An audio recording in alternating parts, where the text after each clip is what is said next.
Hi there, Charles. How are you doing, buddy? Doing fine. We're back on the how you doing, buddy? Lee Gerstmann show, the Yeah. best under appreciated musical review show Yeah. on YouTube today, coming over the airs and the internet, the interwebs, Yeah, and it's underappreciated. Just like the And Rolling I- Stones had the under-assistant West Coast promo man song. yeah, We have the and- underappreciated Lee Gerstmann podcast review. yeah, and the underappreciated brilliance that is the master plan. But I will say, No. No, okay. But this review today was I've given Lee a few Britpop things lately, Yeah. and that usually gives him the willies. It does. And so out of nowhere, I decided to pull something out of the bag of tricks. And I picked this album that we're doing today. I think it's an artist that, well, I already know it, but I'll act like I don't know. But I think this is an artist that Lee appreciates. And you can say the artist and the Bob title, Dylan. but Bob Dylan, he jumped on it that quick. Bob Dylan. But wait, go on. What do you want to say? And the album is, Lee, The Freewheelin' Bob Dylan. the Freewheelin' Bob Dylan. I have to make an admission here, Lee. Oh. I was one of those people that typically made fun of Bob Dylan. Oh, all right. And I was also, I know I like to play smart on the show. Like, I know about all the history of music and everything. Do you know when the first time I ever heard Bob Dylan was? Take a wild I would stab in say the dark. 6 years old. Not even. 4? I heard him on We Are the World. The first time I ever heard him. And I said, who is this guy going, hey, yeah, you make him. And I had to be told who it was. I was That does not bode well with me, dude. I understand. I mean, However- no, I don't mean it like that, but what I mean is, I feel for you, dude, for your complete, total ignorance. I'm sorry. See, once in a while, but see, I'm not a poser. I'll admit when I didn't know something before. I'll admit it. I'll just say, I'll didn't put know it to you like this. At least I'm honest. I appreciate that, but I feel like kudos for you for getting beyond that stage. Well, we don't know yet, do we? Oh, But whoa.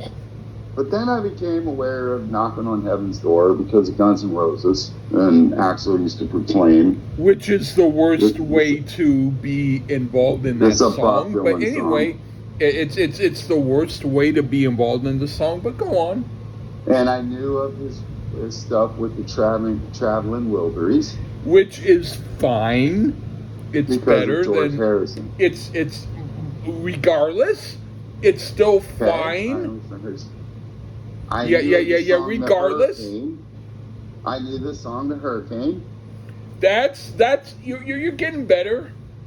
because of the movie Dazed and Confused, and All right. but this album here, which when we get into the songs, I actually have heard a couple of them, Okay. but I never listened to the album in its entirety until today. Huh. But it was always in the back of my mind because I am a huge Beatles fanatic. Huh. And on the Beatles anthology, all of the Beatles pretty much said this was like their big album at the time. This was like their favorite Bob Dylan album, the Freewheelin'. This is what got us started. That's And I was not a always- bad thing. And I was always, it's a second album. Yeah. I do know this, and I'll give a little lean into this. I had to look up a little facts, which usually means something. But the album cover always intrigued me here. The lady holding on to Bob Dylan's arm, he's kind of slunched and walking slouchy. It always looked like a really cool album cover. Yeah. But I knew of this album because of the Beatles and what it meant to them. But I never listened to it in its entirety till today. Huh. And maybe my opinion has changed on Bob Dylan. We'll find out. Well, I do know that the original mono version of the album, when it first came out, before Clive Davis cut songs, had a few extra songs on it. And I was with a friend of mine one day, and he was looking at the issue of Goldmine, and it said $11,000 given to a guy who sold Bob Dylan's Freewheelin' Bob Dylan with these extra songs. And I said, where did he find it? And he mentioned this place in Petaluma where I bought some water damaged albums that were going to be maybe $50 or $60, except for the fact that the covers were screw up, so they were only $1 each.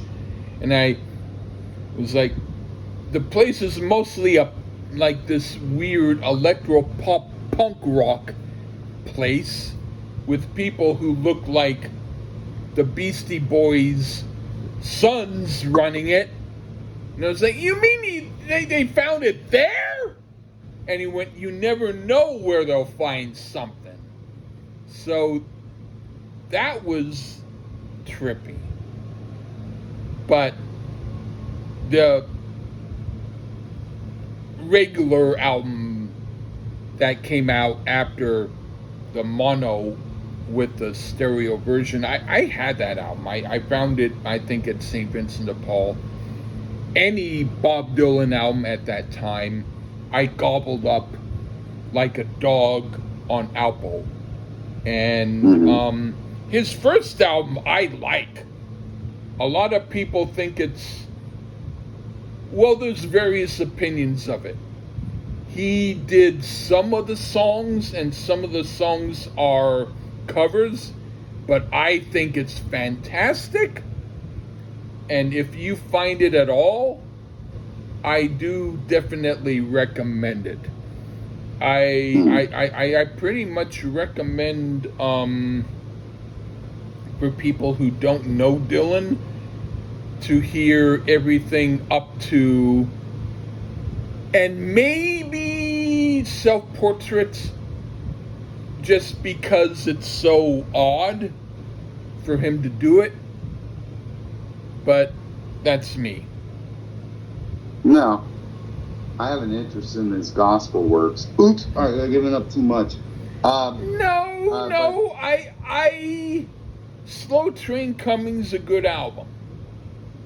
Yeah, but remember, I was of the Bob Dylan, I don't know other than he goes, he, before I listened to this album. So let's see if I changed my mind.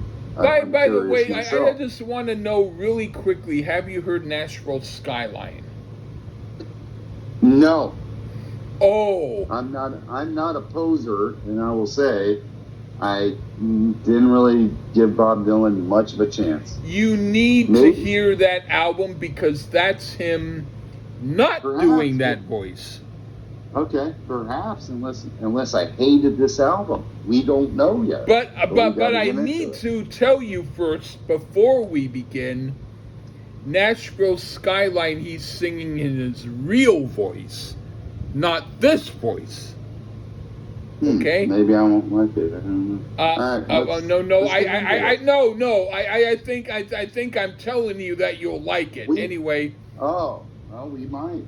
Can I take the first track? Okay. All right. The first song is "Blowing in the Wind." What do you think of it?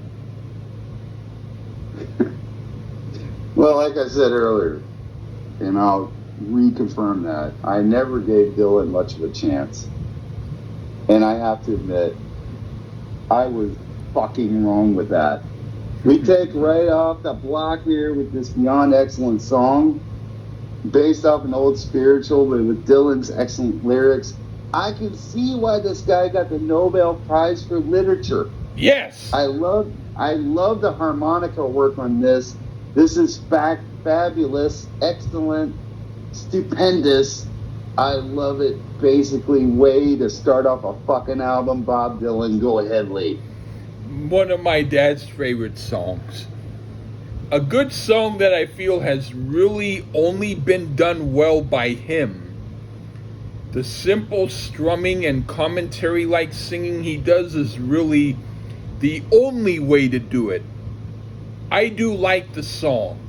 It sounds best on a good system without scratches or surface noise. It doesn't sound good old. But this is the period when he was writing some of his best words. And this song is one of those. Musically it works too, but the words are the main thing. And as long as someone hasn't felt burnout from it, and I haven't now, because it's been a while since I heard it, it's a good track. Alright, now for Girl from the North Country.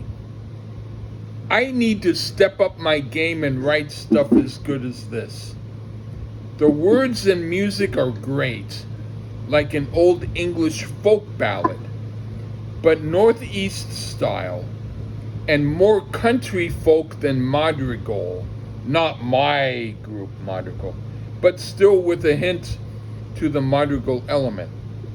This is the original faster version, which is the better version than the one on Nashville Skyline, which sounds to me like someone is putting their finger on the edge of the record album and making it go slower.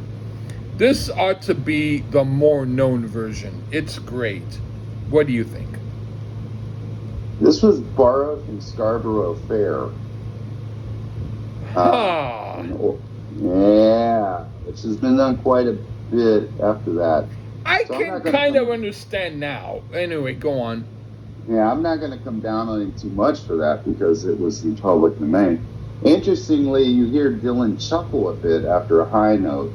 I don't know if it was hard to get or he just got a kick out of it. Actually, throughout the album, I noticed he does little chuckles and giggles, which is pretty cool. This is a rather raw recording, if they allowed the chuckle to go through. And for a track that was made and put out in 63, of course I listened to this on Apple Music, so like the previous, if you listen to it clean, like Lee was saying, he's absolutely correct.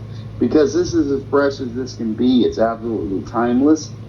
Just acoustic guitar and harmonica, and Miss Dylan singing in this way, this is stunningly good, Lee. We might be working on a convert for Bob Dylan here. Yeah. Wow. All right, what do you think of Masters of War? John Lennon had to rip this off a bit on Working Class Hero. The guitar is rather similar. Also, realizing Lennon always had a love-hate thing towards Dylan. You know, it's odd that he would have, but he did. Totally. I hear Working Class Hero in this song. This is a bit hippie-ish, but well written. I actually think Dylan's vocals are excellent here, and I never thought I would say that.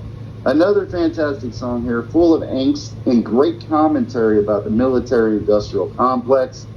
Just fantastic, and in today's world, it makes sense. All right, I put another classic. The point isn't the music, even though that's fine too, but the words. The music acts as minimal accompaniment, but this is a song that many people know of, but they don't listen to often. But that's understandable because he wrote so many that some will be lesser heard, but for a deep track, it's pretty cool. By the way, when I hesitate, it's only because I have air in my throat that I need to burp out, and I'm trying to do it quietly. It's not because I'm hesitating, it's because otherwise I go, and this is another, and I don't want to do that. Anyway, the next song is Down the Highway. Okay. I don't dislike this song. It's okay, and I dug it when I heard it. Is it one of his classics? Well, it seems more like one of his might as well put this in here as well pieces that he would do occasionally. But as a change of pace on an album that doesn't really need a change of pace, it does work.